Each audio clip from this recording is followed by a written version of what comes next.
friends, welcome back to my channel, Luxe Party Favors by Nikki. And today I do have a spooky season tutorial for y'all. It's going to be an assembly tutorial. I didn't plan on creating this video today. I had another idea in mind, but I figured since I was in the middle of creating an order for someone, I jump on and just film my process. So we're going to be making these adorable coloring books and matching crayons. I was about to say colored pencils. Super cute, fun for the holidays, and I will make the digitals available to you all sometime this week once I get my life together.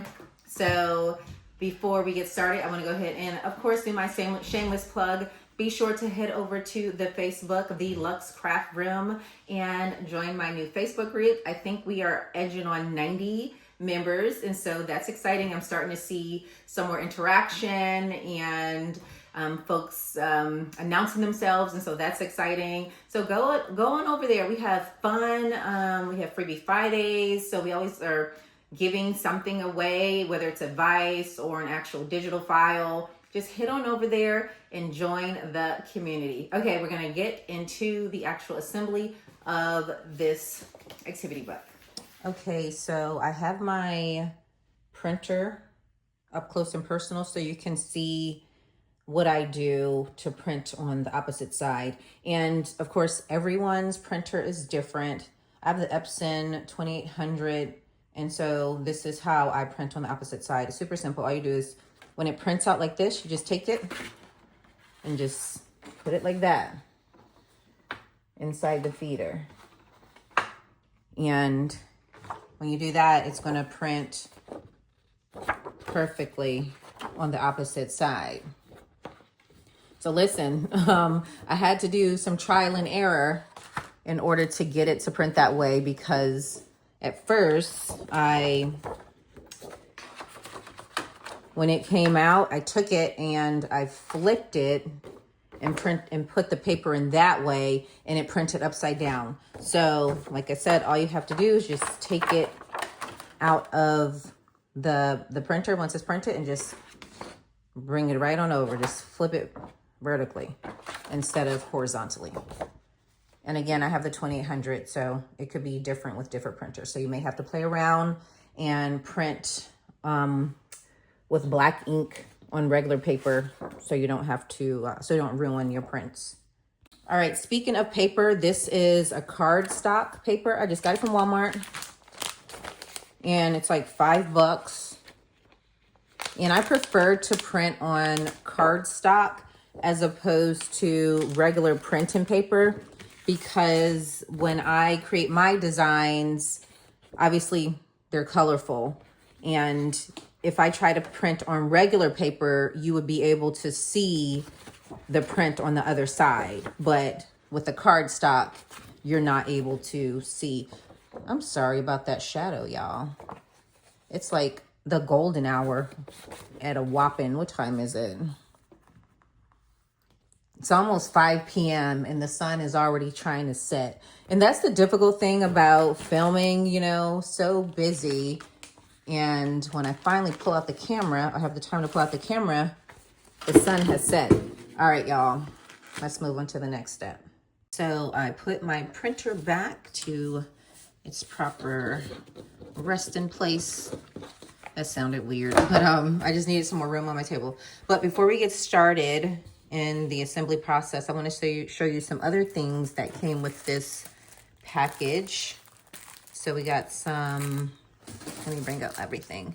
We got some party bags. I have this design as well. So the customer ordered 8 Roblox theme and 4 Hello Kitty theme of everything. And we have pre-assembled bags. The customer wanted to fill them themselves, and I do have that option available. So this is the final piece of the package, and that is creating the coloring books with the matching crayons. So these are the labels for the crayons. Just sizing it. It's probably gonna be a little smaller than the actual package, but that's okay. All right, so let's go ahead and go ahead with the assembly portion.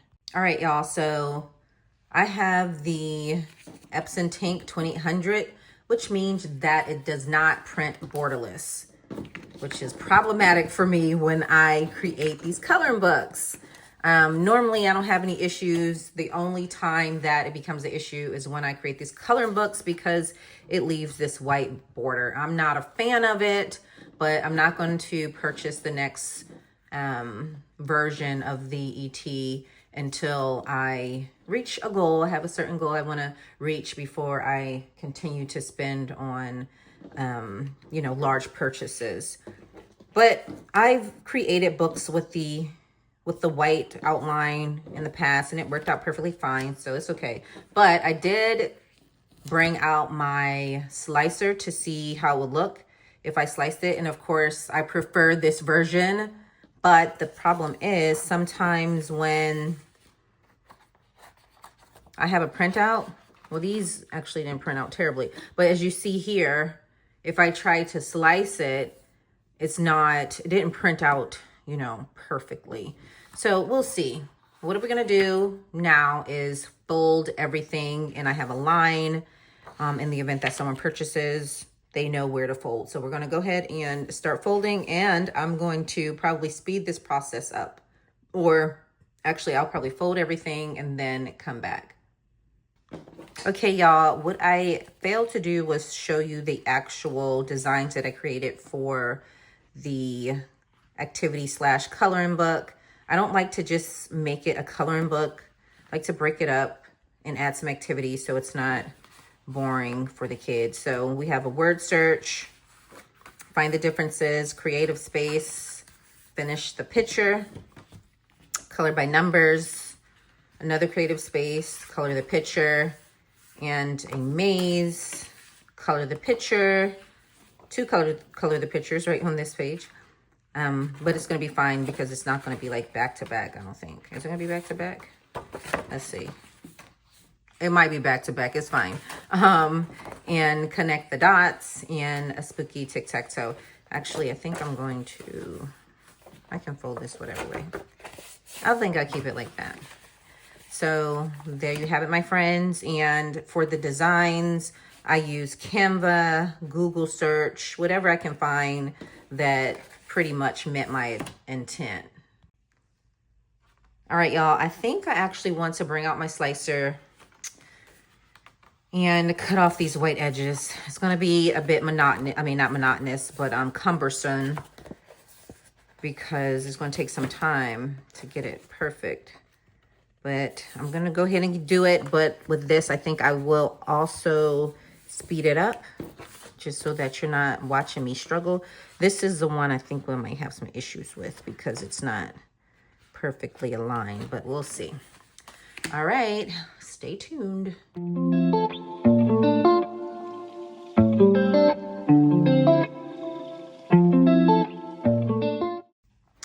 Okay, so we have everything stacked. Now what we're going to do is pull out our long stapler. You guys see that? And I will link this in the description box below. I got it from Amazon, of course. Okay, so. And you can move this little, what is this? Little mechanism so that it can always be in the proper position. I don't know what I was stapling before, but it wasn't in a proper position, so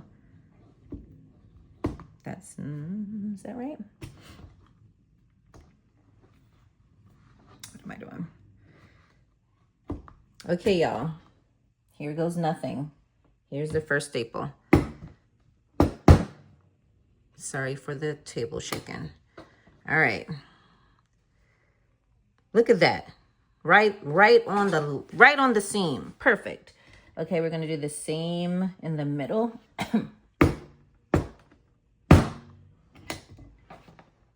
And then we're going to do the same on this end. Again, we're not going to go all the way to the end, but close to it.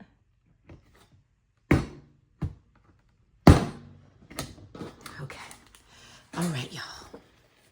Okay, friends, so here we go.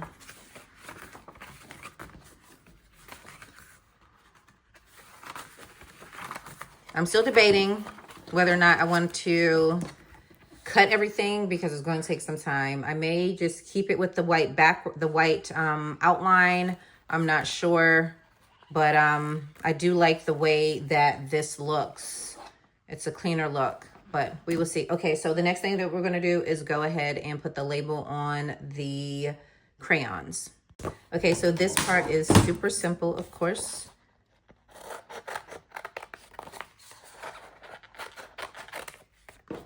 I believe that, I don't even know what the measurements are. I'll put them in the description box if you're interested in creating your own label. And of course, I will make the coloring book and the labels available for you all this week sometime. I tell you what, my life is pretty crazy, so I'm going to do my best to get it out into the digital universe this week because Halloween is around the corner and I know that everybody's looking for some fun Halloween ideas. All right, so now we're just going to stick this right on here. I guess I could have made this a little bigger, but it's fine.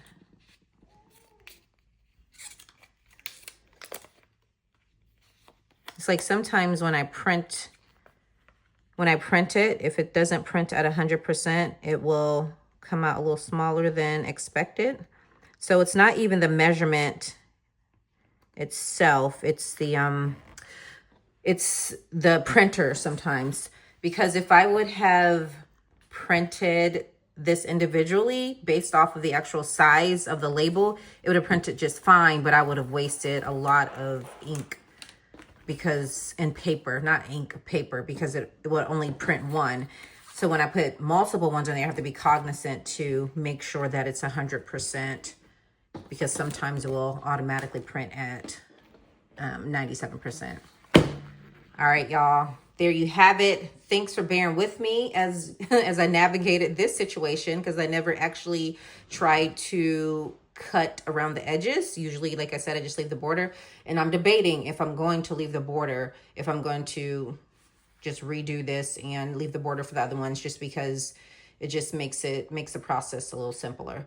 All right, folks, I am going to back out of here and give you the outro. Okay, friends, I certainly hope that you found this tutorial helpful. If you did, I would love for you to subscribe. Go ahead and give me a thumbs up.